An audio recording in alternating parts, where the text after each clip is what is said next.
Hi, so I'm going to review with you. This is Chapter 3's assessment. And so you asked about steps 9, 10, and 11. So let's try and analyze step number 9 first. It says in cell N6,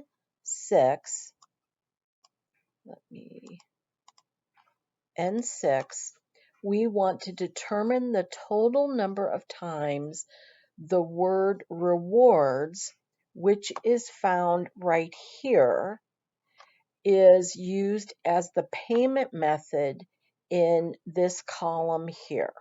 So if I were to ask you, forget Excel for a minute, if I was to ask you to count up how many times this payment method was used, or this payment method was used, or this payment method, or this payment method, how would you do that? Well, you would come over to the column that says payment method, and let's just look at rewards.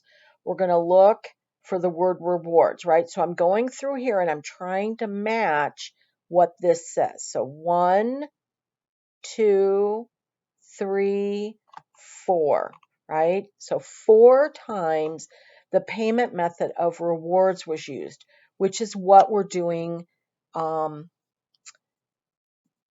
through the formula. And so the function that we want to use is the count if, because we can't just count, because if we counted, we would count all of the different payment methods.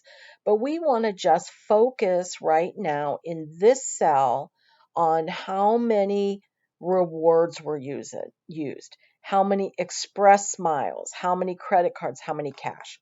So the big twist here, besides knowing that you use the count if, is knowing that you have to lock in or make an absolute reference to the payment method, because it'll work for this first one if you don't lock it in. But when you copy it down, what's going to happen is your formulas are going to shift, right?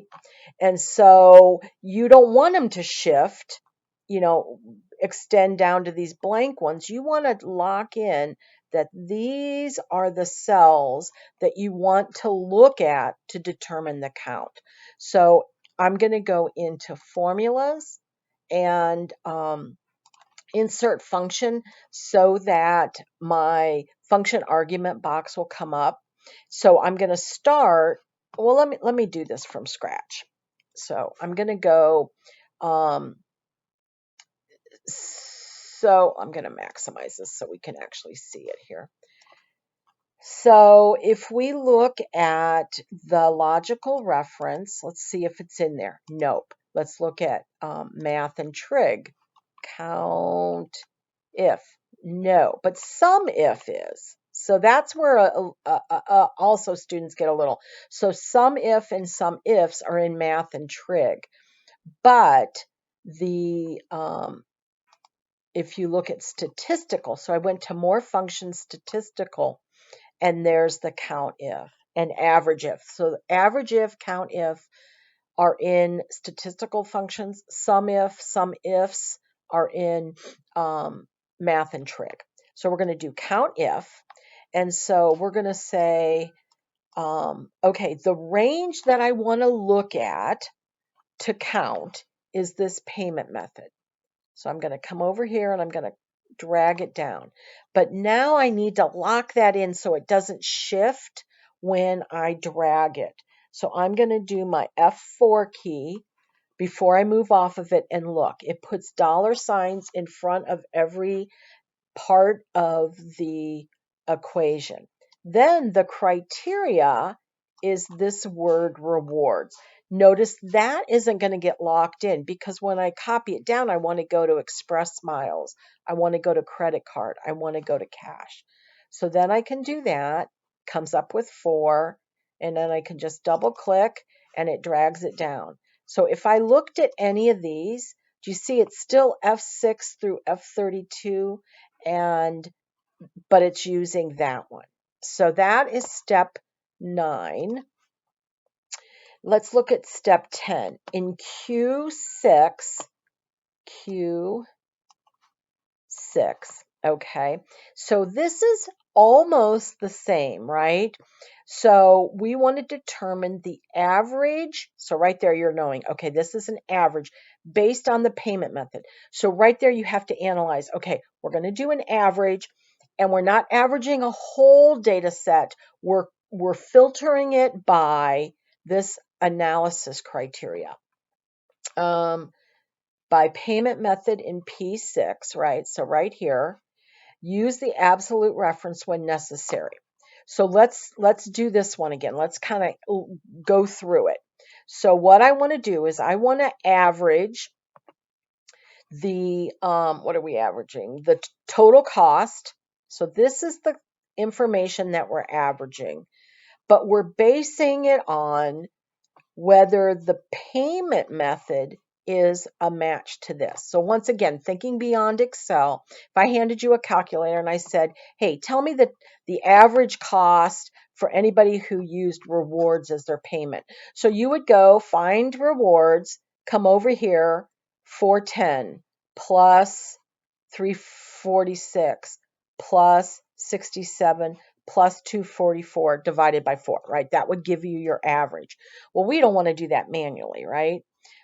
So there's two things here that we need to lock in because we're changing what the criteria is that we're looking at in payment method, but where the payment method and where the total cost is fixed. It doesn't change even though we're moving down this column. So let me get out of here and let's do this. So I'm gonna maximize this so we can see it.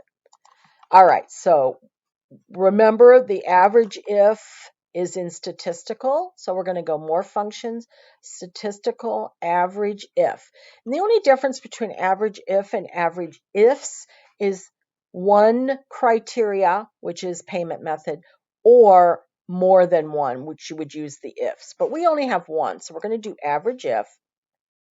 So the range is the cells that you want evaluated. So that means where over here is my set of cells that match this? Well, that's here.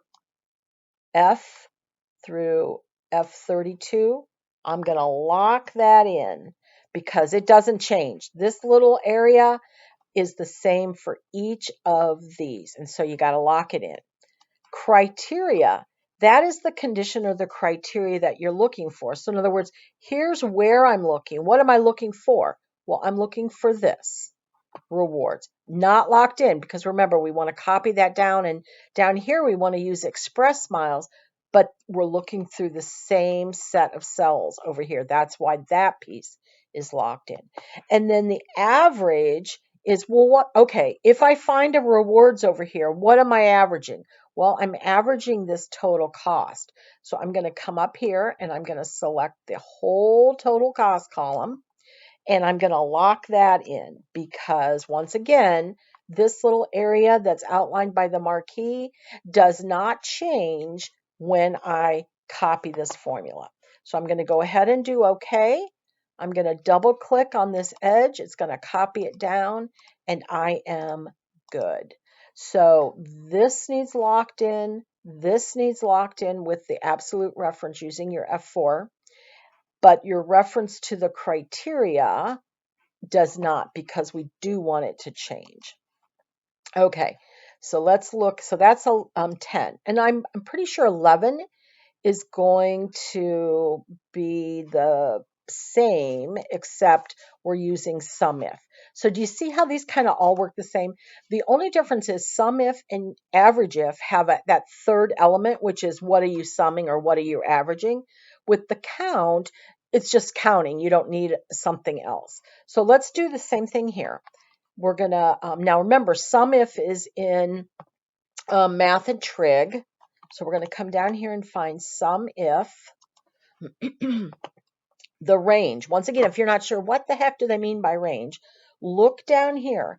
It's the range of cells you want evaluated. So that's our payment method. That's what we're basing whether or not something is getting added, right?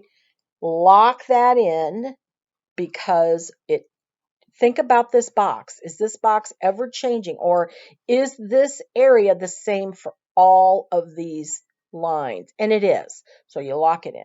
Criteria is this rewards, and the sum range is the same that we did for average, and it's this total cost. And we're going to lock that in. Okay.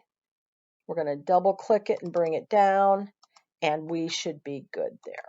So I think, let me double check here. Yeah, so I think that was just the ones that you needed answered. So give that a try. Let me know if you have a problem. And then I think, oh, that's not yours. Hold on. Let's see. You also asked me a question here. Hold on. Sorry. Oh, okay. Yeah. So if you're using this on a Mac, which is another barrier, because all the instructions are built for using the PC version of Excel, because that's what this class is. But yeah, when it says PC only, what that means is that there are certain steps that you cannot do on the Mac because they don't exist. So you have a couple choices. You can do everything you can on your Mac, submit it, and see where you land. Like if you landed a 95 because it was one step, that's up to you.